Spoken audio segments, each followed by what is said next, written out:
Φιλοξενούμε, κυρίες και κύριοι, στο στούντιο του West, στις εγκαταστάσεις εδώ του ομίλου West, τον πρόεδρο της Γενόπ ΔΕΗ, τον κύριο Γιώργο Αδαμίδη, στην πρώτη μας τηλεοπτική συνέντευξη μετά και την ανάληψη των νέων σας καθηκόντων. Να ευχηθώ με τη σειρά μου καλή επιτυχία, καλή δύναμη, κύριε Αδαμίδη, γιατί πραγματικά έχετε να αντιμετωπίσετε πάρα πολλές προκλήσεις μπροστά σας, πολλά προβλήματα που κουβαλάτε από τα προηγούμενα χρόνια, αλλά και πολλά εμπόδια, αν μου επιτρέπετε ο όρος, μπροστά σε όλα αυτά τα οποία μας ξημερώνουν. Καλησπέρα σας και καλώς ήρθατε.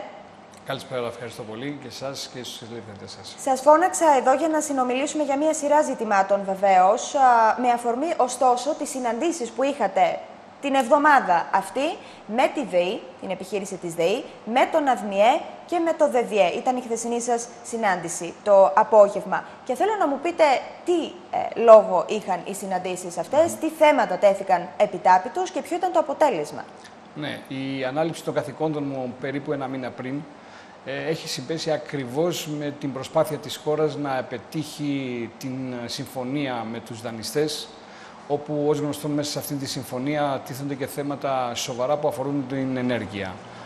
Είτε αυτό έχει να κάνει με την πώληση του ΑΔΜΙΕ, έτσι όπως εμφανίζεται, είτε έχει να κάνει με τις δημοπρασίες προϊόντων ΝΟΜΕ, σε αντικατάσταση περίπου της μικρής ΔΕΗ. Και εδώ είναι το οξύμορο, ενώ πέρυσι τέτοια εποχή γινόταν μια απίστευτη μάχη ότι είναι προαπαιτούμενο και αν δεν περάσουμε την πώληση της μικρής ΔΕΗ θα πέσει η κυβέρνηση και θα μας βγάλουν έξω από την Ευρωπαϊκή Επιτροπή και το ευρώ. Ήταν οι αιτιάσεις της προηγούμενης κυβέρνησης και φαίνεται τώρα στη συμφωνία πλέον ξεκάθαρα το ότι δεν εμπλέκεται η μικρή ΔΕΗ.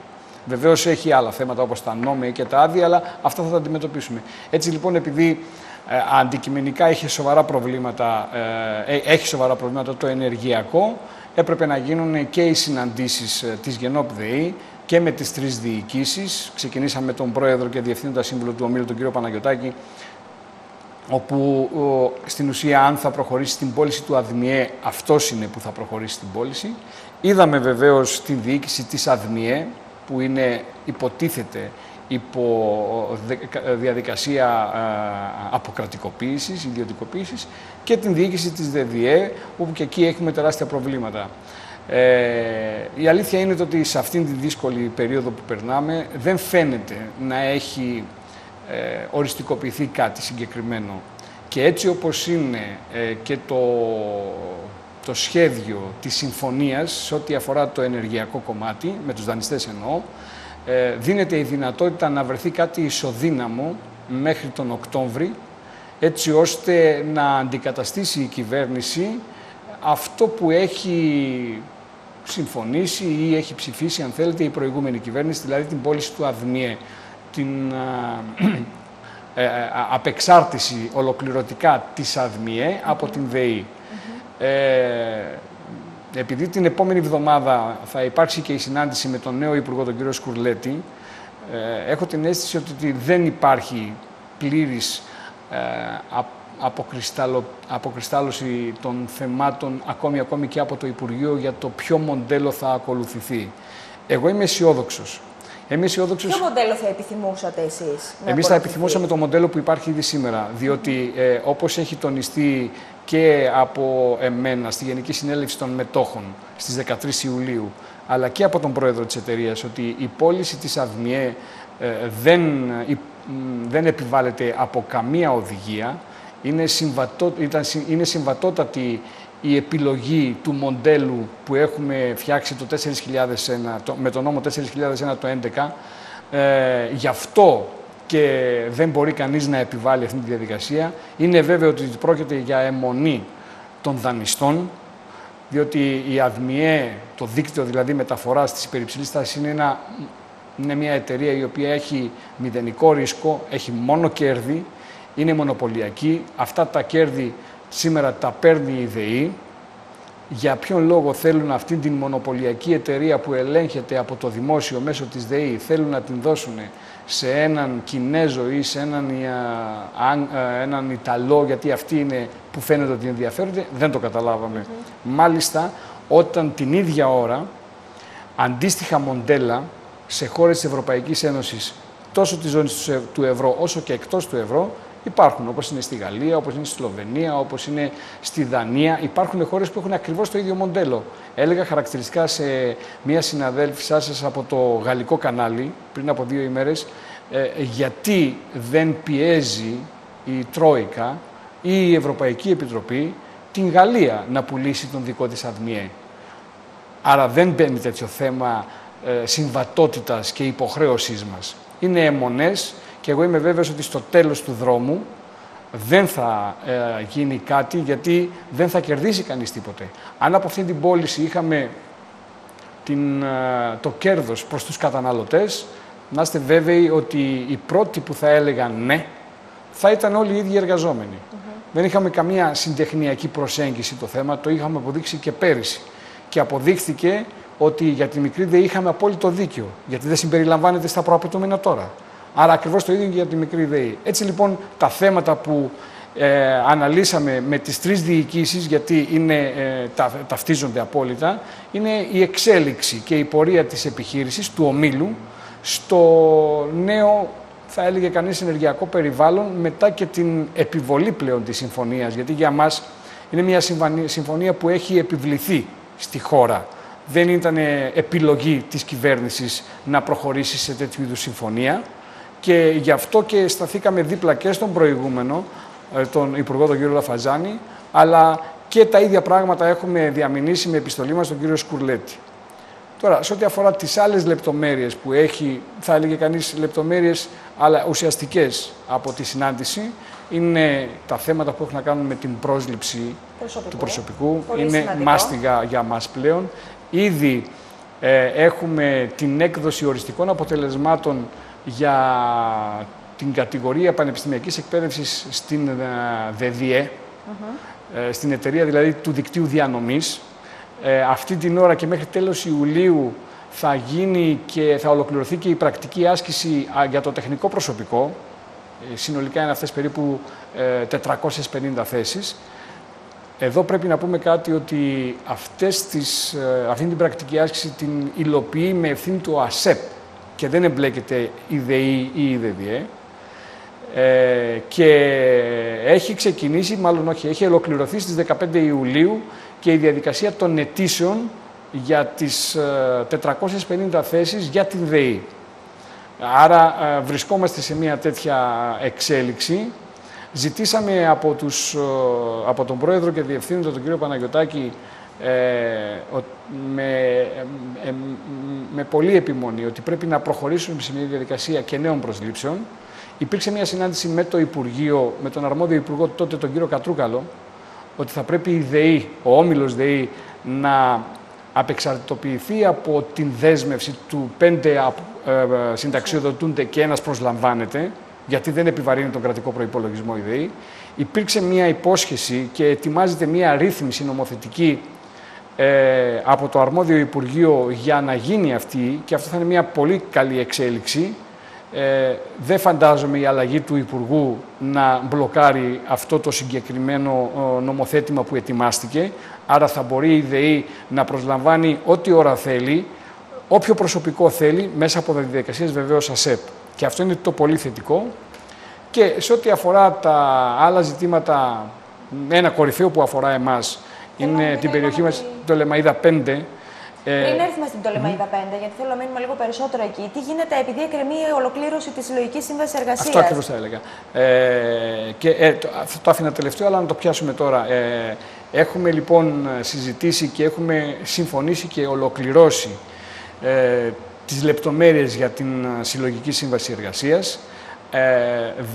Αυτή έχει μία αναδρομικότητα σε ό,τι αφορά την καταβολή της διάθεσης αυτού που εμείς έχουμε ονομάσει κοινωνικού μισθού, δηλαδή τη δυνατότητα να παίρνει ο μισθωτός ένα σάντουιτς, ένα καφέ, ένα χυμό στο χώρο εργασίας, ένα ποσό μέχρι 6 ευρώ ημερησίως, και ψάχνουμε να βρούμε τον βέλτιστο τρόπο έτσι ώστε αυτό να δίνεται στους μισθωτούς. Ήταν τεχνικό το πρόβλημα. Βεβαίως αυτή η καθυστέρηση δημιούργησε κάτι θετικό.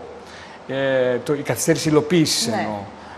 Έγινε μια συνάντηση με το Υπουργείο της κυρίας Φωτίου το Υπουργείο που προείσταται η κυρία Φωτίου για την αντιμετώπιση της ανθρωπιστικής κρίσης. Και ζητήθηκε μια βοήθεια από τους εργαζόμενους της ΔΕΗ. Μεταξύ των θεμάτων που συζητήσαμε ήταν αν θα μπορούσαν οι συνάδελφοί μας, οι ηλεκτρολόγοι, να πάνε να επανασυνδέουν τα σπίτια που δεν έχουν ρεύμα. Ναι. Βεβαίως εκεί υπήρχαν προβλήματα με την αδειοδότηση, αλλά στην κουβέντα ήρθε ως ιδέα και επειδή οι εργαζόμενοι στη ΔΕΗ δεν τους χαρακτηρίζει καμία κοινωνική αναλγησία, απέναντίας θα έλεγα ότι έχουν έντονο το αίσθημα της αλληλεγγύης, σκεφτήκαμε και προτείναμε ένα μέρος των αναδρομικών να το προσφέρουμε, οι εργαζόμενοι της ΔΕΗ, να το προσφέρουμε στο Υπουργείο της κυρίας Φωτίου για την αντιμετώπιση της ανθρωπιστικής κρίσης, γιατί αυτά τα 6 ευρώ την ημέρα μεταφράζονται σε ένα αρκετά ικανοποιητικό ποσό, που δεν σας κρύβω ότι μπορεί να φτάνει της τάξης των 10 εκατομμύριων ευρώ. Αυτή θα είναι η προσφορά των εργαζομένων της ΔΕΗ, του ομίλου ΔΕΗ, για την αντιμετώπιση της ανθρωπιστικής κρίσης. Και έτσι λοιπόν ολοκληρώνονται οι τελευταίες λεπτομέρειες και θα ξεκινήσει μέσα στο μήνα Αύγουστο η ολοκλήρωση της συλλογικής σύμβασης. Ακόμη μια ευχαριστήδηση μου δίνετε. Αντιλαμβάνομαι ότι ήταν πραγματικά ουσιαστικού χαρακτήρα οι συναντήσεις σας αυτές και όχι εθιμοτυπικού, με αφορμή την ανάληψη των νέων σας καθηκόντων. Να έρθουμε τώρα στο κεφάλαιο, το πολύ μεγάλο κεφάλαιο από το Λεμαΐδα 5, που έχει περάσει, τι να πω, από 40 κύματα αυτή η κατασκευή. Αν θα ξεκινήσει τελικά, γιατί υπάρχουν και κάποια διαδικαστικά θέματα με τις εγγυητικές, πρέπει να δοθεί προκαταβολή στον εργολάβο για να ξεκινήσει και στον ανάδοχο για να ξεκινήσει. Σωστά. Σε τι σημείο βρισκόμαστε? Κοιτάξτε, αν δεν είχαμε την επιβολή του ελέγχου κεφαλαίου και της τραπεζικής αργίας, είναι βέβαιο ότι θα είχαμε αρχές Αυγούστου την εγκατάσταση του εργολάβου. Η ΔΕΗ, μετά από συσκέψεις και παρακολουθήσεις και από την ΓΕΝΟΠ, αλλά και από τα μέλη, τους εκπροσώπους μας των εργαζομένων στο Διοικητικό Συμβούλιο, τον Παντελή, τον Καταλευθέρη και τον Νίκο τον Φωτόπουλο, αλλά και τους υπηρεσιακούς παράγοντες, πρέπει να πω ότι όταν ζητήθηκαν κάποια χρήματα για να δοθούν προς την Τράπεζα της Ελλάδος,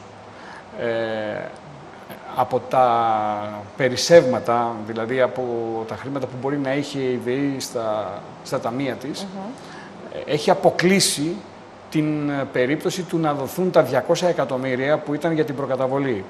Άρα μέσα στις ανελαστικές υποχρεώσεις που έχει η εταιρεία, δηλαδή αυτές που θα καταβάλει έτσι κι αλλιώς, παρότι υπάρχει δυσκολία με τις εισπράξεις του τελευταίο χρονικό διάστημα, της τάξης της μείωσης των 20 εκατομμυρίων ευρώ περίπου την ημέρα, η ΔΕΗ δεν θα σταματήσει να καταβάλει μισθούς στο προσωπικό και έχει στην άκρη που λέμε τα 200 εκατομμύρια για την προκαταβολή στον εργολάβο, στον ανάδοχο.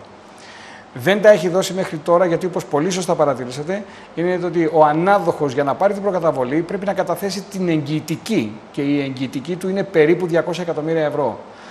Σε αυτή την φάση, με την τραπεζική αργία, κανείς δεν μπορούσε να πάει να καταθέσει 200 εκατομμύρια, έτσι ώστε να καταθέσει και η ΔΕΗ με τη σειρά της τα 200 εκατομμύρια.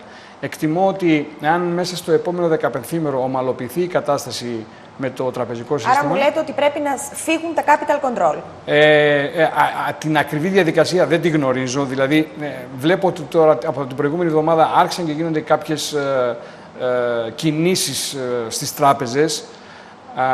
Εντάξει, έφυγε η τραπεζική αργία, άνοιξαν οι τράπεζες. Τα capital controls παραμένουν όμως. Το αν μπορούν. Και δεν ξέρουμε και για πόσο ακόμη. Ετοιμάζονται, επειδή έχω δει κάποια δημοσιεύματα ότι σε σχέση με τις επιχειρήσεις όπου θα μπορούν να καταθέτουν ή να προχωρούν σε αναλήψεις μεγαλύτερες για τη μισθοδοσία του προσωπικού και για άλλες υποχρεώσεις. Ναι, αλλά μιλάμε για 200 εκατομμύρια ευρώ, ένα τεράστιο ποσό. Αν είναι και αυτό μέσα, μέσα στο μήνα Αύγουστο θα έχουμε την εγκατάσταση του εργολάβου. Αν όχι τον Αύγουστο, σίγουρα τον Σεπτέμβριο. Δηλαδή, έχει ολοκληρωθεί πλέον. Μπορεί να πέρασε από 1000 κύματα, αλλά είναι γεγονός το Λεμαΐδα 5 και η αλληλογραφία που έχει γίνει μέχρι και την τελευταία στιγμή με τους υπηρεσιακούς παράγοντες και με τον ανάδοχο, με τις δύο ανάδοχες εταιρείες, ενώ τη Hitachi και την αντίστοιχη τη γερμανική, βρίσκεται στο στάδιο όπου η Πτολεμαΐδα 5 μέσα στο 2015 θα τη βλέπουμε να κατασκευάζεται για να δώσουμε μια ανάσα στην τεράστια ανεργία της περιοχής. Μακάρι, γιατί γνωρίζουμε τα πολλαπλά ωφέλη και κατά τη διάρκεια της κατασκευής, αλλά και τη μετέπειτα πορεία της μονάδας. Και θέλω να κλείσουμε με ένα θέμα που δεν είναι και τόσο ευχάριστο, διότι έχουμε παραπομπή σε δίκη 59 στελεχών των Προέδρων, μελών διοικητικών συμβουλίων και των συνδικαλιστικών ηγεσιών της ΓΕΝΟΠ από το 1999 μέχρι και το 2010. Κυρία Αδαμίδη, ο κόσμος ήδη έλεγε πολλά για τους συνδικαλιστές. Μετά και από αυτό, νομίζω, μαυρώνεται ακόμη περισσότερο το κίνημα. Κοιτάξτε, πιστεύω ξεκάθαρα, παρότι και εγώ ο ίδιος έχω πέσει θύμα παραπληροφόρηση στο προηγούμενο χρονικό διάστημα, ότι η επιλογή της κυρίας Μπιρμπίλη το 2010 να χτυπήσει κάτω από τη μέση το συνδικαλιστικό κίνημα στόχο είχε την πώληση της ΔΕΗ. Ακριβώς το ίδιο πράγμα έχει γίνει και την δεκαετία του 70 στην Αγγλία. Το ίδιο πράγμα έκανε η Θάτσερ. Ναι. Τι αποδεικνύεται περίτρανα? Ότι από το 1999 μέχρι το 2010 είχαμε περίπου κάθε 2 χρόνια την υπογραφή συλλογικών συμβάσεων. Οι συλλογικές μας συμβάσεις είχαν και την έγκριση του αρμόδιου Υπουργείου. Δηλαδή, μετά από απόφαση του Διοικητικού Συμβουλίου και του Διοικητικού Συμβουλίου της ΓΕΝΟΠ και του Διοικητικού Συμβουλίου της ΔΕΗ, γίνονταν μια σύναψη μιας συλλογικής σύμβασης, η οποία έπαιρνε την έγκριση του αρμόδιου Υπουργού Βιομηχανίας παλαιότερα και αργότερα Ενέργειας. Μάλιστα. Άρα, ό,τι υπήρχε μέσα στην διαδικασία, το ότι μπορούν οι εργαζόμενοι να απολαμβάνουν κοινωνικό τουρισμό, είμαστε ο μόνος κλάδος που δεν μπορεί τώρα εδώ και 5 χρόνια να έχει αυτό το σε εισαγωγικά προνόμιο, διότι όλοι οι εργαζόμενοι έχουν αυτή τη δυνατότητα. Οι εργαζόμενοι στη ΔΕΗ δεν την έχουν, γιατί δεν μπορούν να τη χάνουν και της ρύθμισης που έχει το ελληνικό δημόσιο για όλους τους πολίτες, λόγω του ότι θεωρούνται υψηλόμισθοι και είναι με βάση τα σημερινά δεδομένα. Άρα αυτό που έκανε η εταιρεία προς τους εργαζομένους δεν το έχει εδώ και 5 χρόνια.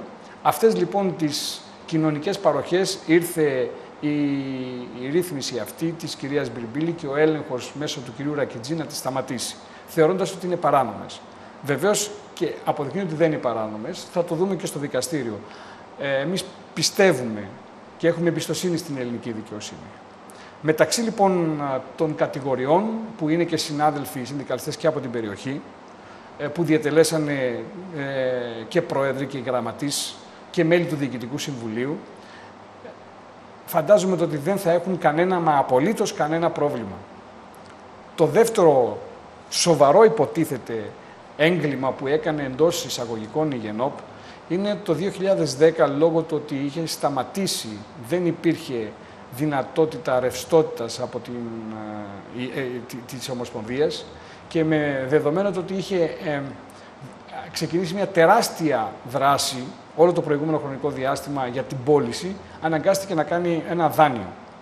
Το δάνειο είχε τα χαρακτηριστικά, είναι απόλυτα νόμιμο κατά την ταπεινή μου άποψη. Είμαι βέβαιος ότι θα αποδειχθεί στο δικαστήριο, διότι είναι έντοκο. Τα χαρακτηριστικά του ήταν 500.000 ευρώ, τα οποία θα πρέπει να επιστραφούν σε 5 χρόνια άπαξ. Ναι. Μέσα στην 5ετία η μόνη σου υποχρέωση είναι να καταβάλεις κάθε 6 μήνες τους στόχους του δανείου. Λέω λοιπόν στους αγαπητούς συναδέλφους αλλά και στους τηλεθεατές ότι η ΓΕΝΟΠ ΔΕΗ μέχρι σήμερα έχει πληρώσει όλα τους νόμιμους στόχους και τους φόρους τους που ξεπερνούν τις 115.000 ευρώ και στις 15 Νοεμβρίου του 2015 που λήγει το δάνειο θα έχει εξοφληθεί και το υπόλοιπο ποσό των 430.000 ευρώ που απομένει, γιατί έχουμε πληρώσει και 70.000 ευρώ από το κεφάλαιο. Άρα την ημερομηνία που είναι απαιτητά από την ΔΕΗ και κατ' επέκταση, αν θέλετε, το ελληνικό δημόσιο, γιατί έτσι θεωρήθηκε ότι το ελληνικό δημόσιο έχει υποστεί βλάβη. Γι' αυτό παραπέμπεται ο Φωτόπουλος και η διοίκηση του κυρίου Ζερβού. Ότι υπέστη βλάβη το ελληνικό δημόσιο, όταν σας λέω, μόνο από τους στόχους, ενώ το κεφάλαιο θα το πάρει όλο, έχει πάρει 115.000 ευρώ και θα ξεπεράσει τις 120.000 ευρώ, γιατί υπάρχουν και οι τόκοι από τον Ιούνιο του 2015 μέχρι τον Νοέμβριο του 2015.